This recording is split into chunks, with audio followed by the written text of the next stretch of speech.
Hello, and welcome to Barb Talks. Today I want to talk about a book I just finished reading, and I'm really excited about it. It was a movie as well. In fact, that's how I first heard about it, is my sister-in-law, who is a retired teacher and has taught around the world, including the US, Austria, Hong Kong. For her to say that this movie was something that she really loved, I was curious, so I figured, okay, I'll just get the book, and I finished reading it.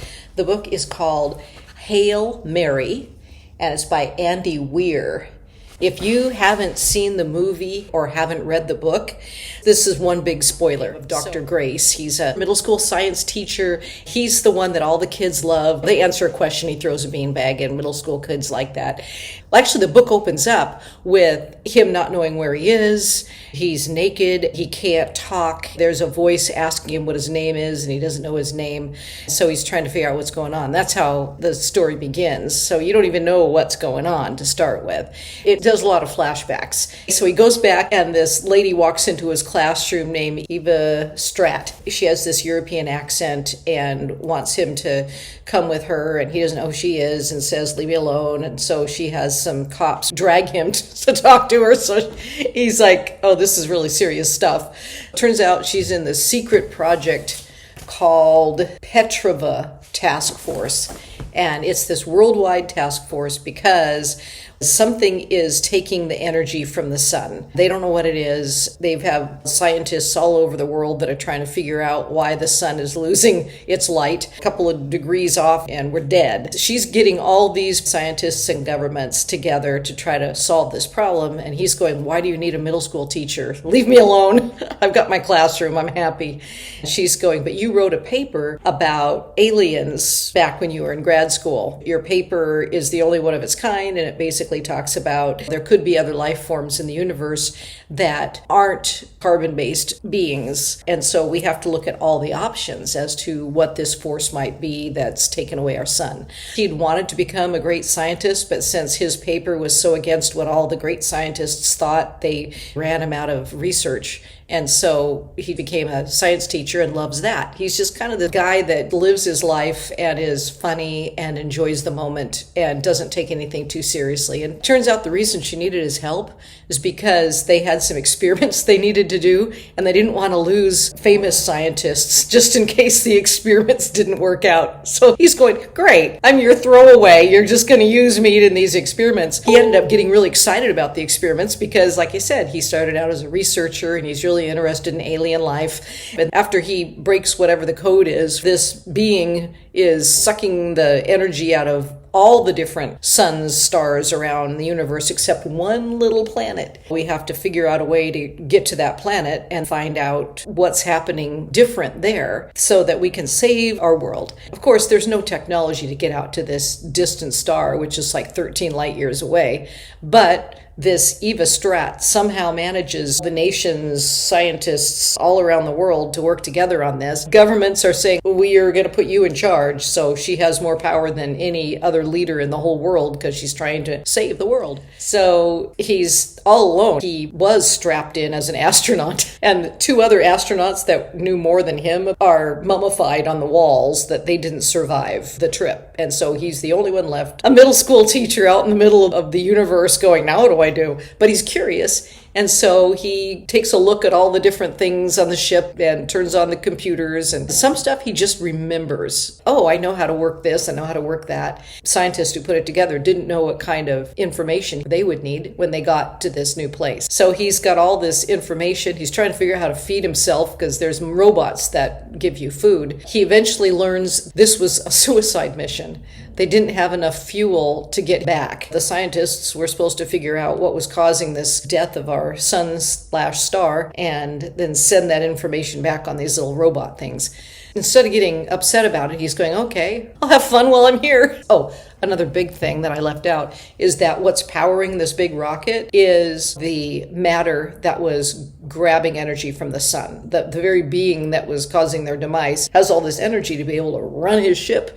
13 light years away, which he was in a coma the whole time on the trip. That's why he woke up all groggy and why his colleagues died, because they didn't last through the coma and he did for some reason. So he's in space and then he sees another ship. It's 8 times bigger than his. Since he's a curious science teacher, he's going, if they're using the same power source I am, for whatever reason he could tell they were using the same power source. So they're an intelligent being that has probably figured out that their planet is also being destroyed by this power source, and so have come to the same conclusion that our world did. The answer to that will be at this one planet and star that is not being affected. They end up communicating through flashing his lights, and then the other guy flashed it the same amount of times, and so they kind of were playing games. That's how they got to know each other, was playing games. The alien and he made contact and sent this football-shaped cylinder back and forth to each other. So the alien sent a relief map of the universe and where their planet was. Dr. Grace, he made a ball of the sun of our area and then a little where Earth is, and then sent the football back. Dr. Grace realized that the alien wanted to create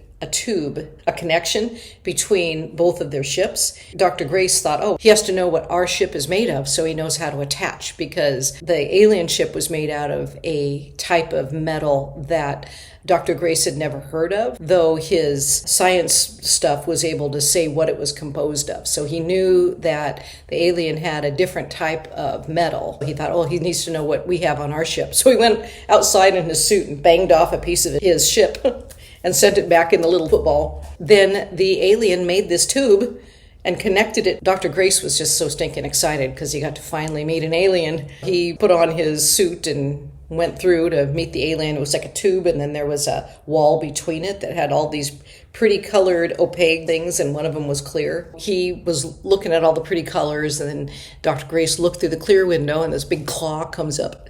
And so they're knocking on the window, and, knock, knock, knock, knock, knock, knock, knock, knock, knock, knock, knock, knock. So they're communicating. This creature looks like a 8-legged hooked spider. It was made out of like some sort of rock, stone type of thing, and then had this flat top. So Dr. Grace said, you look like a scary spider. And the alien answered back, well, you look like a leaking blob.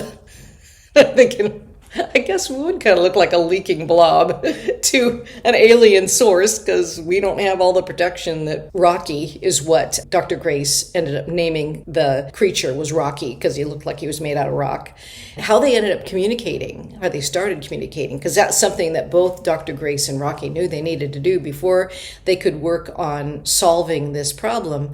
They had to develop a mutual communication system. Rocky's race sang notes. So Dr. Grace would hear a bunch of notes, and they learned what no and yes were. Had a science program that he was able to interpret. So these notes mean this word. It turns out that Rocky has this amazing memory. He just remembers stuff. He doesn't need systems to put it into a recorder and listen back. Dr. Grace is thinking, this is a really advanced alien.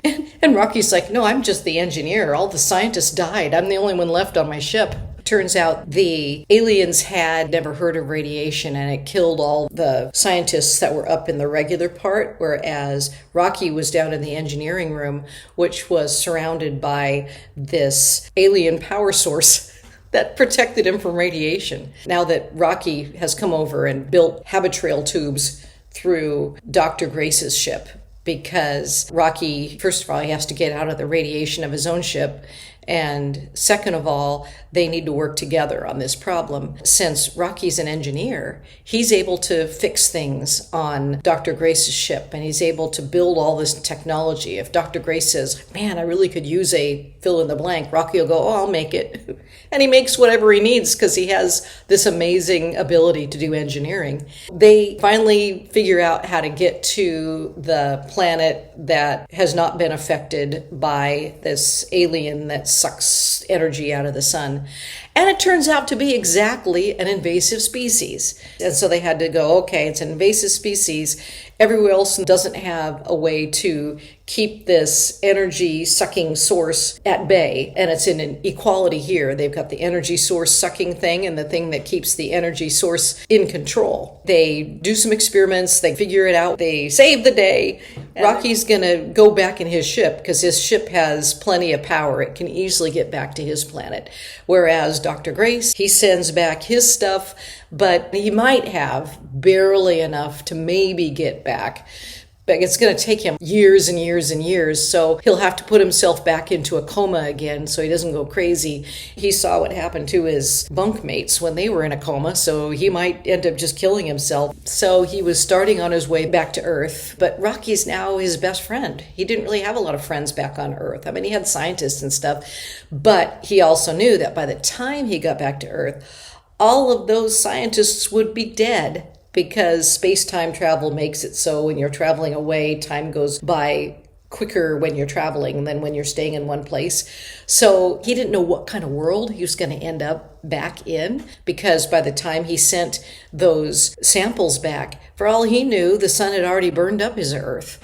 He didn't know if mass chaos had taken place on Earth, if there were even people there. He was trying to figure out, well, what do I do? I was supposed to die, but I'm still alive. I still have some food. Where do you go in the universe besides home? But home didn't feel like home. He was looking back because he could still see Rocky's ship, and every day he'd stop and take a look to see how far Rocky's ship was, because he has the coordinates to do that. And then the containers that had this species that was going to keep the energy species in check. When Dr. Grace and Rocky did their experiments, the species made it so that the container that Rocky had made for it was able to escape that container. Luckily, Dr. Grace had put some of that substance in a different container, other metals, not just this one specific metal that was native to Rocky's home planet. If the thing gets loose, of course, it will eat all the energy source. And if all the energy source is eaten up, then the engines stop running and now you're stuck in space with no energy.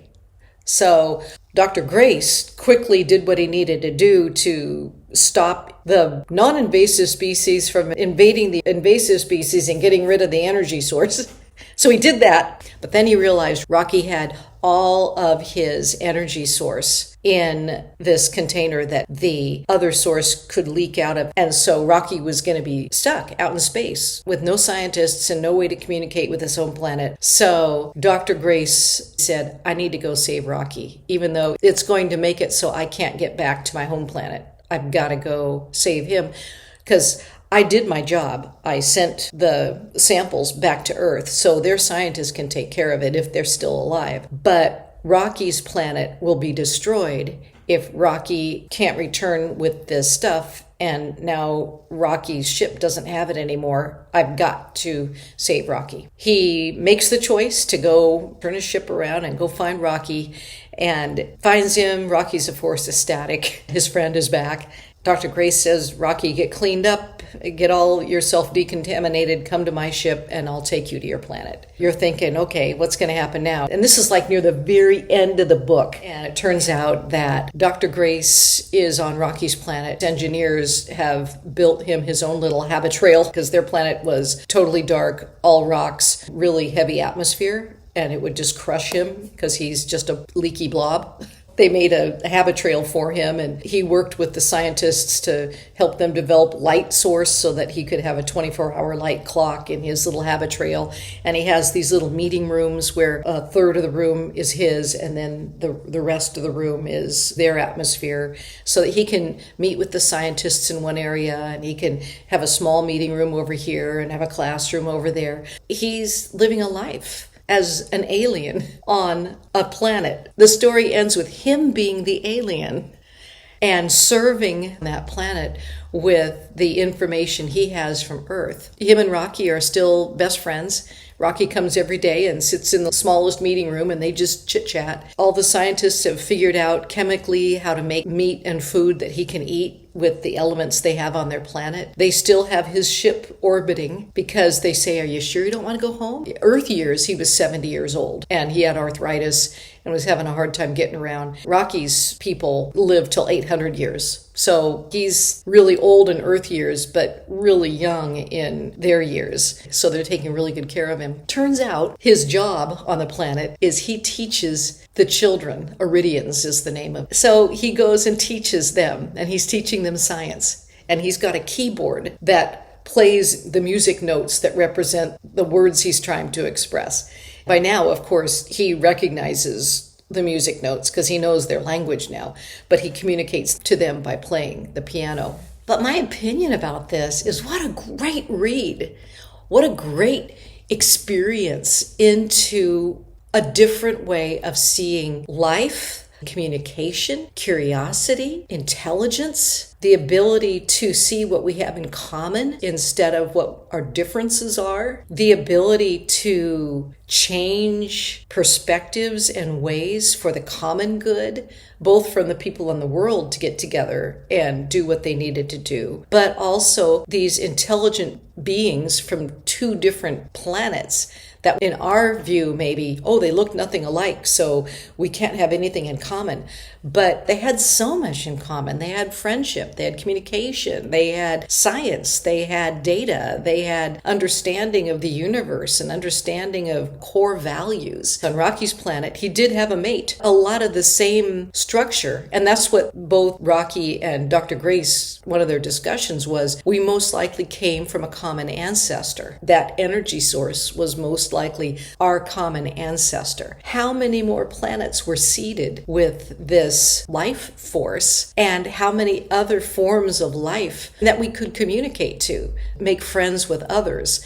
It was a very positive book, and according to my sister-in-law, movie as well. I also like the idea the middle school teacher saves the day, but another alien culture saved him. Rocky and Dr. Grace are equal heroes in this storyline. I love that. It has opened up my mind to thinking about things differently and given new language that's still kind of swirling around inside. That's one of the reasons why I like books like this, because they give ideas, concepts, and a positive future in a storyline that allows our imagination to take a more positive course. And if a book can show how two creatures that look so different but have the same thing inside and in here can get along, then how much more can we humans on Earth and the animals on Earth, the very carbon-based life forms that we've grown up with, how much more could we work together? I just think that kind of energy is helpful and awesome, and I'm glad I had the opportunity to read the book. I'd love to hear your comments about it. The Project Hail Mary by Andy Weir. And thanks for watching Barb Talks.